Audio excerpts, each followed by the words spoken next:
بسم اللہ الرحمن الرحیم۔ آج کے دور میں 90% سے زائد لوگ مالی پریشانی کا شکار ہیں۔ اس کی وجہ یہ نہیں کہ ہر آدمی کی آمدن کم ہے، اکثریت کی پریشانی کا سبب یہ ہے کہ ان کے مال سے برکت اٹھا لی گئی ہے۔ کل تک گھر کا ایک آدمی معمولی ملازمت یا کاروبار کرتا تھا اور پورا گھر سکون سے کھاتا پیتا اور فارغ البال رہتا تھا، لیکن آج پورا گھرانہ مل کر کام کر رہا ہے۔ باپ کما رہا ہے، ماں کما رہی ہے، بیٹا کما رہا ہے، بیٹی کما رہی ہے، بہو کما رہی ہے۔ اتنے ڈھیر سارے کمانے والوں کی مجموعی آمدن بھی گھر کی مالی بے سکونی کو ختم کرنے میں کامیاب نہیں ہو رہی۔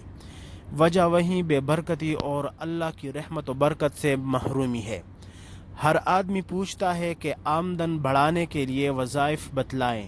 یہ کوئی نہیں کہتا کہ آمدن میں برکت کا وظیفہ اور طریقہ بتلائیں۔ اگر اللہ کی طرف سے ہمارے مال میں برکت شامل ہو جائے تو پورے خاندان کا خرچہ 10 روپے ماہانہ آمدن سے بھی چلایا جا سکتا ہے، اور اگر برکت اٹھا لی جائے تو کروڑوں روپے یومیہ آمدن بھی مالی پریشانی سے نہیں نکال سکتی۔ مالی پریشانی کی ایک وجہ یہ بھی ہے کہ ہم ضرورت پر قناعت اور اکتفا کرنے سے محروم ہو گئے ہیں۔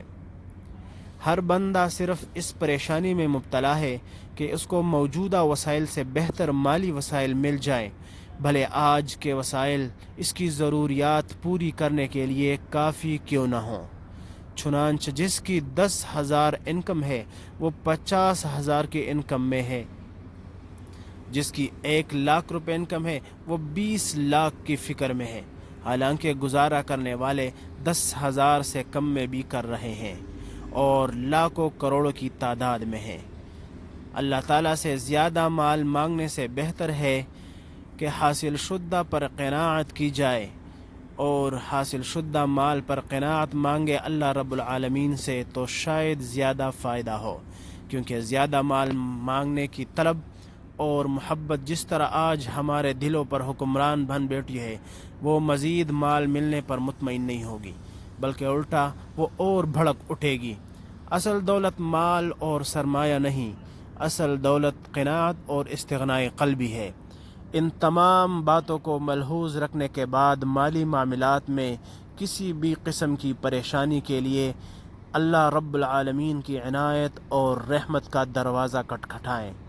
ان کے گھر سے امید رکھیں کہ اللہ آپ کو مایوس نہیں فرمائیں گے۔ ہم آپ کو تجربہ میں آئے ایسا عمل ذکر کر رہے ہیں جس سے آپ کو استفادہ ہوگا۔ انشاءاللہ اگر آپ مالی وسائل بہت کمزور ہوں اور محنت اور کوشش کے باوجود فراوانی کا دروازہ بند ہو اور کسی طرف سے مالی وسعت کے آثار پیدا ہوتے نظر نہ آ رہے ہوں، تو ایک وقت مقرر کر کے اس وقت روزانہ 2 نفل قضائے حاجت کے ادا کر کے 749 بار سورہ الم نشرح پڑھا کریں۔ چند دنوں میں انشاءاللہ وسعت کے آثار آنا شروع ہو جائیں گی۔